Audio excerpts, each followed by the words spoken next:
Good morning मेरे प्यारे student. मैं आप लोगों को क्लास में फिर से स्वागत करता हूँ। मैं स्वयं विकास सर। मैं उसी के माध्यम से क्लास 10th की एनसीईआरटी बुक से सारा क्वेश्चन आप लोगों को पढ़ाते जा रहा हूँ। ये हमारी जो प्रश्नावली है 5.1 से मैंने 2 क्वेश्चन दे रखा हूँ पहले से, और आपके पास 3 और 5 यानी 4 दो क्वेश्चन मैं फिर से आप लोगों के सामने लेके आया हूँ।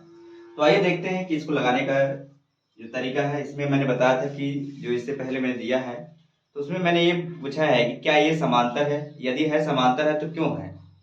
मैंने यही पूछा था उसमें कि समांतर है तो ये आखिर क्यों है, समांतर क्यों है, तो आपको ये इसका जवाब देना है। तो मैंने कहा समांतर तभी आप कर सकते हैं जब इसका आप एक क्या कर लोगे कि सर्वांतर निकालोगे। सर्वांतर जब आपको पता है यदि सेम सेम का अंतर आएगा तो हम कह सकते हैं कि ये समांतर श्रेणी है।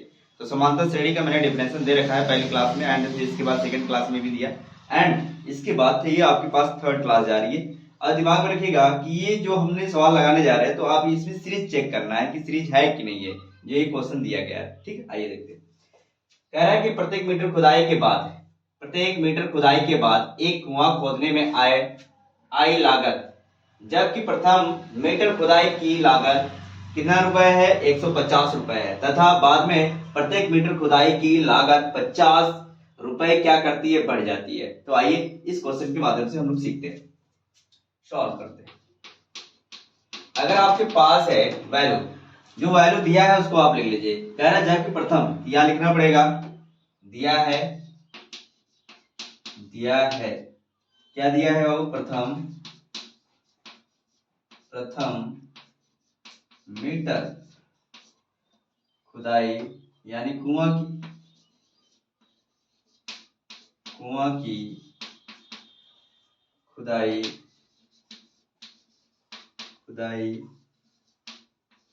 की लागत कितनी हो रही है, 150 रुपए, 150 रुपए लागत। जो प्रथम पद की वैल्यू है इसको हम लोग ए से दिखा देंगे। अगर आप देखना चाह रहे हो पूरा तो हम लोग A1 से दिखाएंगे प्रथम पद के लिए। यहाँ हो जाएगा 150 रुपए। कह रहा है कि बाद में प्रत्येक मीटर खुदाई की लागत जो है 50 रुपए बढ़ जाती है। बाद में पूछ रहा है अगर ये आप और बढ़ रहे हो और थोड़ा सी खुदाई तो प्रत्येक मीटर, कह रहा है प्रत्येक मीटर कुआं की खुदाई की लागत जो बढ़ रही है, लागत वो आपकी बढ़ रही है, वृद्धि कर रही है 50 रुपए की। तो बताइएगा द्वितीय मीटर जाने के लिए उसे कितनी, द्वितीय मीटर पर कुल लागत कितनी हो जाएगी, मीटर कुआं की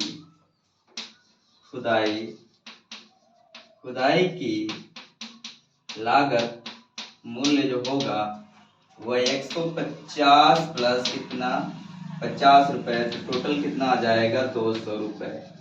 इसी प्रकार से निकाल लीजिएगा, इसी प्रकार से। कह रहा तृतीय मीटर जाने के लिए मीटर कुआं की खुदाई, ये डॉट डॉट यानी लागत लिख लीजिएगा।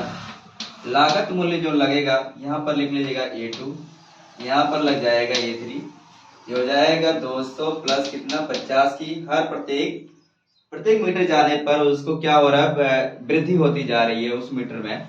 यानी अगर 1 मीटर आप खोदे हो शुरू में तो उस पर कितना शुरू में लगा था, क्या रुपए, 150, लेकिन बाद में प्रत्येक मीटर पे उसको 50 रुपए ज्यादा लगता जाता है। तो ऐड करते जाइएगा, कितना हो जाएगा, 250 रुपए। और इसी प्रकार से चौथी मीटर की खुदाई करने की लागत कितनी होगी, लागत मूल्य जो होगा A4 बराबर ये 250 प्लस 50, प्रत्येक पर वृद्धि होती जाएगी, प्रत्येक पर जब वृद्धि होती जाएगी तो ये हो जाएगा 300 रुपए। आइए इसको लगाने का, अब इसको चेक करेंगे क्या ये सीरीज बना रही है, जितनी लागत है क्या ये सीरीज से चल रही है। अगर ये सीरीज मतलब आज क्या समांतर श्रेणी से चल रही है, मैंने कहा समांतर श्रेणी तभी कर सकते हैं जब दोनों के बीच का अंतर सेम आए। तो यहाँ पर सर्वांतर निकालेंगे, लिखेंगे अतः सर्वांतर अंतर जो निकाला जाएगा यानी डी बराबर वो क्या हो जाएगा, हमने a2 से मतलब a2 से दूसरे पद से पहला पद घटता है, ये घटा लेंगे तो डी बराबर यहाँ पर आपके पास क्या है 150 माइनस कितना a2 a2 कितना है हमारे पास, a2 की वैल्यू है 200, तो 200 रखिएगा माइनस कितना 150 घटाएंगे कितना आ गया 50 रुपए। इसी प्रकार ये तो पहले के लिए लिखेंगे आता है, फिर इसे निकाल लीजिएगा तो डी बराबर जब निकालेंगे तो ये हो जाएगा a4 माइनस a3, यहाँ हो जाएगा डी बराबर a4 की वैल्यू कितनी है 300 रुपए, 300 रुपए माइनस अब आपके पास कितना है 50, जब 50 सॉरी a3 की वैल्यू देख लीजिए 250 रुपए, तो यहाँ 250 रुपए दिखाओ तो टोटल कितना आ गया फिर से 50 रुपए। अगर 50 रुपए आ रहा है तो इसका मतलब इससे पता चल रहा है कि जब दोनों का अंतर सेम आ रहा है तो ये सीरीज के रूप में है, तो लिखेंगे अंतर, आप इसका रिजल्ट देंगे अतः ठीक है AP यानी कितना हो जाएगा A1 A2 A3 A4 समांतर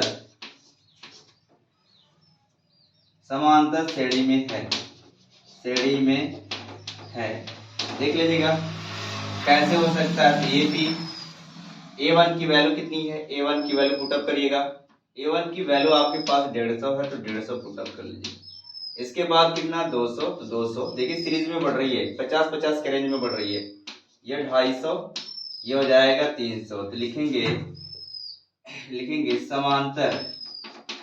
समांतर श्रेणी में है, क्योंकि जवाब उसमें दिया है, क्योंकि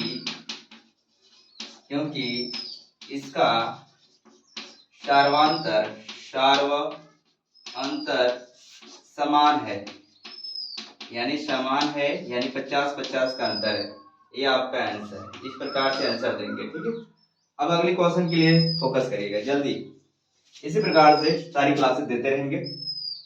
अगला क्वेश्चन क्या है, खाते में प्रत्येक वर्ष का मिश्र धन, जबकि कह रहा है कि खाते में प्रत्येक वर्ष यानी प्रत्येक वर्ष मतलब एक वर्ष से स्टार्टिंग किया है, जब उस पर कितना लिया जा रहा है बाबू 10,000 रुपए राशि 8% वार्षिक दर से क्या चक्रवृद्धि ब्याज की से क्या किया जा रहा है, जमा की जाती है। जब जमा की जाती है तो आइए देख लेते हैं, उसको भी दिया है। इस प्रकार से आप लोग स्क्रीन शॉट कर लीजिएगा ताकि आप लोगों को समझ आए एक एक स्टेप करके, ठीक है।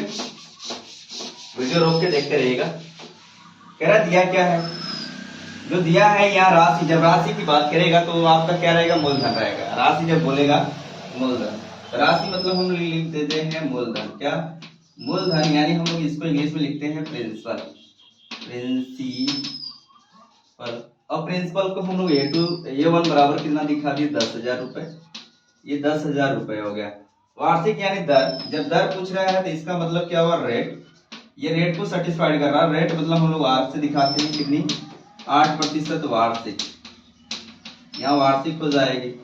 ये कह रहा है कितनी वार्षिक, अब यहाँ पर मिश्र धन निकालना है, चक्रवृद्धि ब्याज से जमा की जा रही है, यहाँ पर आप मिश्र धन निकाल लो, क्या निकाल लो मिश्र धन आपको निकालना है, ये अमाउंट है। अब ये सीरीज के रूप में निकलेगा। अब देखिएगा जो आपको दिया है प्रथम वर्ष, ये आपको निकालने का तरीका, यानी आप लिख सकते हैं कि एक वर्ष बाद मिश्र धन, जब एक वर्ष बाद यहाँ से A2 निकाल लीजिएगा, यहाँ हो जाएगा P1 प्लस R बटे क्या हो जाएगा 100, यहाँ पर N यानी टाइमिंग को प्रदर्शित करता है, क्योंकि हम जानते हैं बड़ा अमाउंट बराबर होता है P1 प्लस R बटे कितना 100 इसके ऊपर T, ये सब टाइमिंग को दिखाता है। इस प्रकार का फार्मूला यहाँ पर पुटअप हो रहा है, हम लोग A2 कर लेंगे, यहाँ पर हो जाएगा कितना, आपके पास जो टोटल वैल्यू है कितनी है 10,000, तो 10,000 एक बार पुटअप करके देख लेंगे 10,000 यहाँ पर हो जाएगा 1 प्लस R की वैल्यू कितनी है 8 बटे कितना हो जाएगा 100। इस पर मैं कटिंग नहीं कर रहा हूँ, बट ऐसे आप लोग देख लीजिएगा, अगर कटिंग की आवश्यकता पड़ेगी बताइएगा, क्योंकि सीरीज यहाँ पर सेम आने वाली नहीं है। तो यहाँ पर होगा A2, फिर इसके बाद 2 वर्ष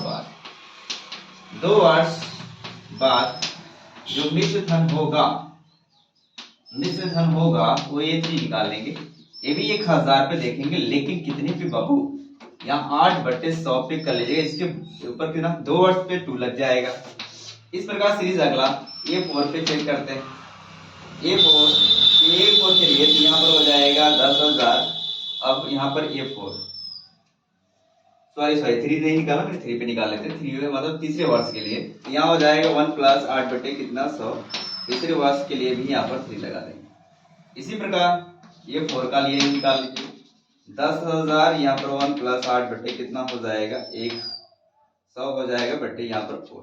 इनकी सीरीज सेम नहीं आएगी, लिखेंगे अतः जब इनकी सीरीज सेम नहीं आएगी, घटाएंगे तो सेम सीरीज नहीं आने वाली, तो आप लिख देंगे इसका सर्वांतर सेम नहीं आएगा। लिखिएगा अतः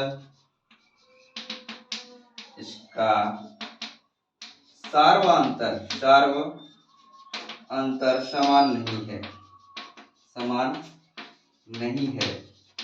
इसलिए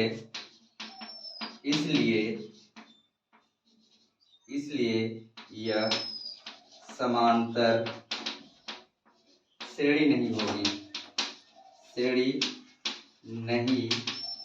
होगी, करके चेक कर लीजिएगा, लगा लीजिएगा। आज के लिए हमारी क्लास यहीं तक, और नेक्स्ट क्लास में लास्ट टाइम देंगे। इसी तरह से आपकी सारी क्लासेस देते रहूंगा।